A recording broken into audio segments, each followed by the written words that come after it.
બોર્ડથી વોટનો સંદેશો આપતું જિલ્લા ચૂંટણી તંત્ર. ગીર સોમનાથ જિલ્લામાં સ્થળથી જળ સુધી મતદાર જાગૃતિ અભિયાન. સાગર ખેડૂતોને સાગરમાંથી અવશ્ય મતદાન કરવાનો સંદેશ. સમુદ્રમાંથી ઉઠી મતદાર જાગૃતિની લહેર.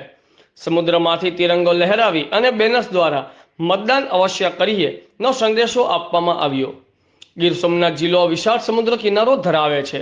આ વિશાળ જળરાશિના કિનારે વસેલા સાગર ખેડૂતો વર્ષમાં મોટા ભાગે તેમની આર્થિક પ્રવૃત્તિઓના ભાગરૂપે માછીમારી માટે સમુદ્રમાં જ રહેતા હોય છે. આ સાગર ખેડૂતો લોકશાહીના મહાપર્વ એવા ચૂંટણીમાં સહભાગી બને અને તેઓ મતદાન માટે પ્રેરિત થાય તે માટે આજે સમગ્ર જિલ્લા ચૂંટણી તંત્ર સમુદ્રની લહેરાતી શીતલહેરો વચ્ચે સવારના ભાગે તેમની બોટ સુધી પહોંચી બોટથી વોટના મંત્ર સાથે મતદાન જાગૃતિનો સંદેશો પાઠવ્યો હતો.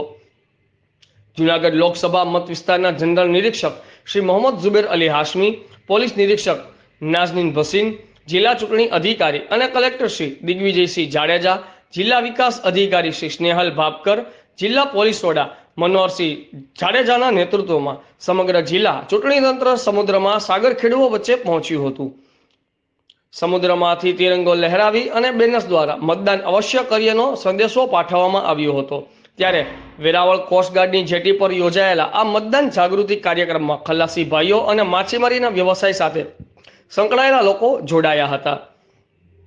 વેરાવળ જેટી પર યોજાયેલ આ મતદાન જાગૃતિ કાર્યક્રમમાં નિવાસી કલેક્ટર શ્રી રાજેશ આલ, પ્રાંત અધિકારી શ્રી વિનોદ જોશી, ખારવા સમાજના અગ્રણીઓ શ્રી લક્ષ્મણભાઈ ભેસલા, તુલસીભાઈ ગોહિલ સહિતના સામાજિક અગ્રણીઓ, આગેવાનો અને મોટી સંખ્યામાં માછીમાર ભાઈઓ ઉપસ્થિત રહ્યા હતા. રિપોર્ટર પ્રકાશભાઈ કારાણી, આઝાદ મીડિયા લાઈવ, વેરાવળ.